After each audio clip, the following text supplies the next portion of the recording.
তওবা করার পর পুনরায় গুনাহে লিপ্ত হওয়া ব্যক্তির কেমন পরিণতি। আসুন আসুন আমরা শুধুই মাত্র আল্লাহ তাবারক ওয়া তাআলার রেজার জন্য, ক্ষমার জন্য আল্লাহর কাছে তওবা করি। জানি না আজকের পর আমার আর কখনো আল্লাহ দরবারে হাত উঠানোর ক্ষমতা থাকবে কি না। জীবনের শেষ মুনাজাত এটাও হতে পারে। আসুন আমরা মহান রব তাআলার কাছে ক্ষমা চাই, আমাদের জীবনের গুনাহের কথাগুলোকে স্মরণে এনে। আল্লাহুম্মা আমিন। আলহামদুলিল্লাহি রাব্বিল আলামিন والصلاة والسلام على سيد الأنبياء والمرسلين ربنا آتنا في الدنيا حسنة وفي الآخرة حسنة وقنا عذاب النار رب اغفر لي ولوالدي ولأستاذنا ولمشائخنا ولأحبابنا ولجميع المؤمنين والمؤمنات اللهم اغفر وارحم وأنت خير الراحمين या इलाही रहम फरमा मुस्तफ़ा के वास्ते, या रसूल अल्लाह करम कीजिए खुदा के वास्ते, मुश्किलें हल कर शाहे मुश्किल कुशा के वास्ते, करबलाए रद शहीदे करबला के वास्ते, या रब्बना या रब्बना या रब्बना या अरहमर राहिमीन या अरहमर राहिमीन या अरहमर राहिमीन। मौला আমরা গুনাহগার, সিয়াকার, বদকার, নাফরমান মাওলা। মাওলা গুনাহ করি, তওবা করি, আবার গুনাহে ফিরে যাই, তওবা করি আবার গুনাহে ফিরে যাই।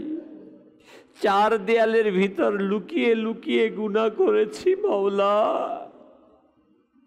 ভেবেছি কেউ আমার গুনাহ দেখেনি, কিন্তু মাওলা তুমি তো সব দেখে ফেলেছ।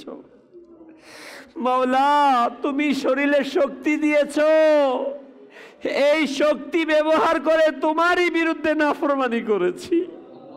মাওলা তুমি চোখে জ্যোতি দিয়েছো, আলো দিয়েছো, এই চোখের আলো ব্যবহার করে তোমারই বিরুদ্ধে যুদ্ধ করেছি, তোমারই হুকুমকে অমান্য করেছি। তুমি হাত দিয়েছো, পা দিয়েছো, বিভিন্ন অঙ্গ প্রত্যঙ্গ দিয়েছো, এই অঙ্গ প্রত্যঙ্গগুলোকে ব্যবহার করে তোমারই নাফরমানি করেছি মাওলা। মাওলা এত বড় নাফরমান, তারপরেও মাওলা তুমি আমাদের গুনাহকে প্রকাশ করে দেওনি মাওলা। কিয়ামতের দিন যদি সবার সামনে গুনাহকে প্রকাশ করে দাও, কিভাবে মুখ দেখাবো মাওলা? ইয়া গফফারো ইয়া সত্তার ইয়া রহমানো ইয়া রহিম ইয়া করিম, তোমার রহমান আর রহিম নামের ওয়াসিতা আমাদেরকে ক্ষমা করে দাও মাওলা। আমরা তওবা করছি, আর গুনাহে ফিরে যাব না, আর কুদৃষ্টি দেব না, মিথ্যা কথা বলবো না, গীবত করব না, সুদ খাবো না, বেপরদায় চলবো না, বেহায়াই দেখব না। মাওলা তুমি আমাদেরকে মাফ করে দাও, আমাদের প্রিয় মা বাবাকেও মাফ করে দাও মাওলা। মনে পড়ে যায় সেই প্রিয় বাবার কথা, সেই যে ছোট্ট সময়ে প্রিয় বাবাকে কবর রেখে এসেছি। অনেকের প্রিয় বাবাকে সেই যে কবর রেখে এসেছি মাওলা। প্রিয়তম মা মাওলা কতই না ভালোবাসতো আমাদেরকে, খাবার পরেও জিজ্ঞাসা করতো পেট ভরেছে।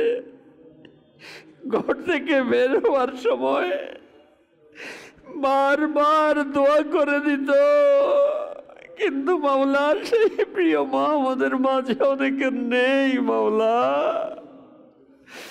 প্রিয় মাকে যে সাদা কাফনের কাপড় পরিয়ে কবর রেখে এসেছি মাওলা, জানি না কেমন রেখেছো মাওলা। মাওলা তুমি আমাদের পিতা মাতাকে ক্ষমা করে দাও, তাদের কবরগুলোকে জান্নাতের বাগান বানিয়ে দাও মাওলা। আমরা সন্তান হয়ে আমাদের পিতা মাতার পক্ষ থেকে ক্ষমা চাই, তাদের জানা অজানা ইচ্ছা অনিচ্ছা জাহিরি বাতিনি সকল গুনাহকে মাফ করে দাও মাওলা। আমাদেরকে মাফ করে দাও। আমাদেরকে যদি তুমি মাফ না করো আমরা কার কাছে যাব মাওলা? তোমার তো অনেক বান্দা আছে, আমাদের তো কোনো প্রভু নেই, আমাদেরকে তো কেউ ক্ষমাকারী নেই মাওলা। তুমি যদি আমাদেরকে তোমার দুয়ার থেকে ফিরিয়ে দাও, কে আমাদেরকে তাকাবে মাওলা? তুমি তো রহমান, তুমি তো রহিম, তুমি তো করিম, তুমি তো গাফফার, তুমি তো সত্তার। আমাদের জিন্দিগির গুনাহকে মাফ করে দাও, আমাদের পিতা মাতাকে মাফ করে দাও, মুরব্বিয়ানি কেরামকে মাফ করে দাও। অনেকের পিতা মাতা মাওলা অসুস্থ, ভাই বোন অসুস্থ, আত্মীয় স্বজন অসুস্থ, হাসপাতালে আছে মাওলা। তুমি প্রত্যেক অসুস্থকারীকে শিফা দিয়ে দাও মাওলা, সুস্থতার সাথে নেক হায়াত দিয়ে দাও। হে আল্লাহ, আমাদের সকলের পেরেশানি, ঋণগ্রস্ততা, অহেতুক মামলা মোকদ্দমা, রোজগারহীনতা, অবাধ্য সন্তানের পেরেশানি, হে আল্লাহ সকল প্রকার আসমানি জমিনি হাওয়াই বালা থেকে হেফাজত করো। 360 আউলিয়ার এই পুণ্যভূমি, আমাদের এই মাতৃভূমি বাংলাদেশের প্রতি তুমি খাস রহমত নাজিল করো। সকল প্রকার অভ্যন্তরীণ ও আন্তর্জাতিক ষড়যন্ত্র থেকে আমাদের এই দেশকে হেফাজত করো। বিশ্বের নির্যাতিত নিপীড়িত মুসলমানদেরকে মাওলা তুমি হেফাজত করো। হে আল্লাহ আজ্জা ওয়াজাল, যত আসমানি বালা আসছে, ভূমিকম্প, জলোচ্ছ্বাস, করোনা, মহামারী, এগুলো আমাদের গুনাহের অর্জন মাওলা। মাওলা আমাদের গুনাহের কারণে যদি তুমি শাস্তি দাও, আমরা কেউ বেঁচে থাকতে পারবো না মাওলা। মাওলা তুমি আমাদেরকে ক্ষমা করে দাও, গুনাহের কারণে আমাদেরকে শাস্তি দিও না মাওলা। মাওলা তুমি আমাদেরকে ক্ষমা করে দাও। তোমার মাহবুব সাল্লাল্লাহু আলাইহি ওয়াসাল্লামের ওয়াসিতা, আলে বায়তের ওয়াসিতা, পাক পাঞ্জাতনের ওয়াসিতা, সাহাবায়ে কেরামের ওয়াসিতা, আউলিয়ায়ে আযমের ওয়াসিতা, মাওলা তুমি আমাদেরকে ক্ষমা করে দাও। আমাদের প্রতি দয়া করো, আমাদের প্রতি রহম করো। হে আল্লাহ আজ্জা ওয়াজাল, দাওয়াত ইসলামীর মুবাল্লিগাগণ পৃথিবীর যে যে প্রান্তে খিদমত করছে সকলকে তুমি হেফাজত করো। দাওয়াত ইসলামীর মাদ্রাসাতুল মদিনা, জামিয়াতুল মদিনা, ফায়জানে মদিনা, দারুল মদিনা, মাদানী চ্যানেল সহ সকল দিনই কাজের জন্য মাওলা যারা অর্থ দিচ্ছে, শ্রম দিচ্ছে, মেধা দিচ্ছে, সকলের এই অর্থ, শ্রম, মেধাকে তোমার দরবারে কবুল করে নাও। এই আল্লাহ শবে বরাত আসছে, আমরা যেন এই শবে বরাতের রাতে সারা রাত জেগে ইবাদত করি, দিনের বেলা রোজা রাখি। মাওলা আমাদের সেই তৌফিক দান করে দাও। হে আল্লাহ, আমরা যেন শয়তানের বিরুদ্ধে গিয়ে, শয়তান তো চায় আমরা ইবাদত না করি মাওলা, শয়তান তো চায় মাওলা আমরা তওবা না করি মাওলা, শয়তান তো চায় আমরা তোমার জিকির না করি মাওলা, শয়তান তো চায় মাওলা আমরা তোমাকে সেজদা না করি। হে আল্লাহ, আমরা যেন শয়তানের বিরুদ্ধে গিয়ে, হে আল্লাহ সব সময় সহ এই শবে বরাতেও তোমার জিকির করতে পারি, তোমাকে সেজদা করতে পারি মাওলা, তোমার কাছে দোয়া করতে পারি। আমাদের সেই তৌফিক দান করে দাও। হে আল্লাহ, সারা বাংলাদেশের সহ সারা বিশ্বের মুসলমানদেরকে মাওলায়ে করিম শবে বরাত সহ প্রতিটি মুহূর্তে ইবাদতের মধ্যে মশগুল থাকার তৌফিক দান করো। जिसके सीने भी दुआ के वास्ते या रब कहा, कर दे पूरी आरज़ू हर बेकसु मजबूर की। इन्नल्लाह व मलाइकतहु युसल्लूना अलन नबी या अय्युहल्लज़ीना आमनू सल्लु अलैहि वसल्लिमु तस्लीमा सल्लल्लाहु तआला अला मुहम्मद सल्लल्लाहु अलैहि वसल्लम बहक़्क़ि ला इलाहा इल्लल्लाह मुहम्मद। हे मदीनार श्रेष्ठ बादशाह अस्सलातु वस्सलाम। हे मदीनार श्रेष्ठ बादशाह अस्सलातु वस्सलाम। अर्शे आज़ा मेरे तारों का, अर्शे आज़ा मेरे तारों का अस्सलातो अस्सलाम। है मदीनार श्रेष्ठ बादशाह अस्सलातो वस्सलाम। रब्बी हबली उम्मती बोले तुमी धराइले, रब्बी हबली उम्मती बोले तुमी धराइले। क्षमा पेलो उम्मतेरा, क्षमा पेलो उम्मतेरा अस्सलातो अस्सलाम। है मदीनार श्रेष्ठ बादशाह अस्सलातो वस्सलाम।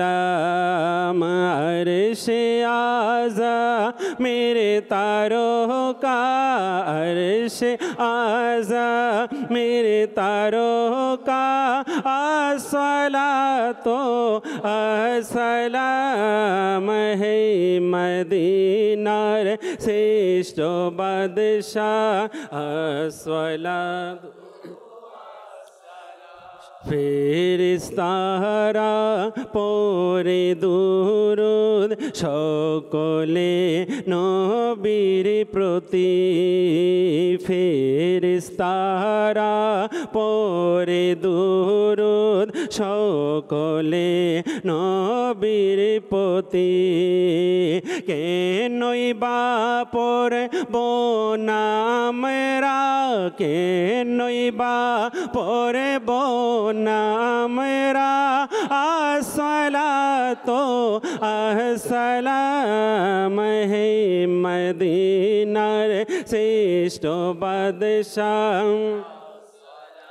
तो वस्सलाम। আমি মন সুন্নি জামিল কাদেরি মরার পরে, আমি মন সুন্নি জামিল কাদেরি মরার পরে। দেহ আমার বলবে আকা, দেহ আমার বলবে আকা अस्सलातो अस्सलाम। है मदीनार श्रेष्ठ बादशाह अस्सलातो अस्सलाम। अर्शे आज़ा मेरे तारों का, अर्शे आज़ा मेरे तारों का अस्सलातो अस्सलाम। है मदीनार श्रेष्ठ बादशाह अस्सलातो अस्सलाम।